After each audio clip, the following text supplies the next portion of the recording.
ভাবুন তো, এমন একটা গ্রাম যেখানে সূর্য ওঠে ঠিকই, কিন্তু মানুষ সেটা দেখার আগেই প্রাণ হারায়। এমন এক জায়গা যেখানে ঘড়ির কাঁটা থেমে যায় আর হাওয়া পর্যন্ত যেখানে ঢুকতে ভয় পায়।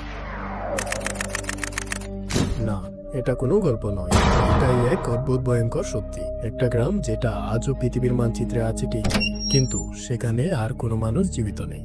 কারণ শোনা যায় এই গ্রামকে একটা অভিশাপ ক্রেশ করেছে। সেই অভিশাপ যা শত বছর আগে কারো বদদোয়া থেকে জন্ম নিয়েছিল।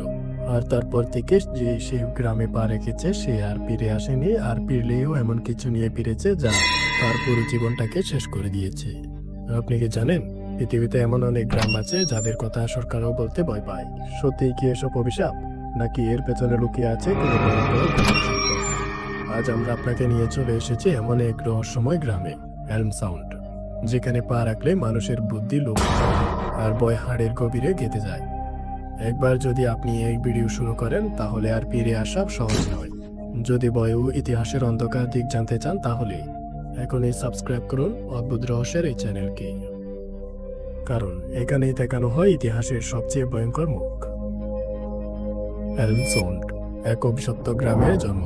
সব জায়গায় একটা ইতিহাস থাকে, কিন্তু কিছু জায়গার ইতিহাস লেখা থাকে রক্ত দিয়ে। আজ আমরা যে গ্রামের কথা বলছি সেখানে রবতাও চিৎকার করে আর হাওয়াও ভয়ে কাঁপে। এই গ্রামের নাম এলম সাউন্ড। ইউরোপের এক বরফে ঢাকা পাহাড়ি মরুভূমির মাঝে লুকানো এই গ্রাম বাইরের দুনিয়া থেকে একেবারেই বিচ্ছিন্ন ছিল। মাত্র 70 জনের একটা ছোট্ট জনবসতি কাঠ কেটে চাষ করে খুব সাধারণভাবে জীবন কাটাতে। কিন্তু 1817 সালের এক ঠান্ডা সকালে সবকিছু বদলে যায়।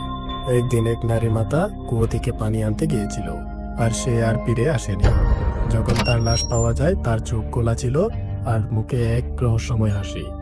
কয়েকদিন পর গ্রামের পুরোহিত ফাদার ইউলিয়াম ধ্যান করতে গিয়েছিলেন বনে। তিনিও হারিয়ে যান। তাকে খুঁজতে যাওয়া 3 জনের মধ্যে একজন ফিরে আসে, আর সে শুধু একটাই কথা বলে যায়, সে জেগে উঠেছে আর সে আমাদের দেখছে।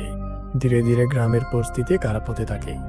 ছোট্ট বাচ্চারা ঘুমের মধ্যে হাঁটতে শুরু করে, ঘোড়াগুলো পাগল হয়ে যায়, আর রাতের বেলা গির্জার ঘন্টা বাজতে থাকে নিচে থেকে। গ্রামের প্রবীণ এয়ারড্রপ গির্জার পণ্ড থেকে এক পুরনো বই বের করেন। তাতে লেখা ছিল এলম সাউন্ড এক অভিশপ্ত কবরস্থানের উপর তৈরি। বহু শতাব্দী আগে এক অন্ধবিশ্বাসী গোষ্ঠী এখানে কালো মন্ত্র চর্চা করত, আর গির্জা যে পাথর দিয়ে তৈরি সেটাও সেই কবরস্থান থেকেই তোলা।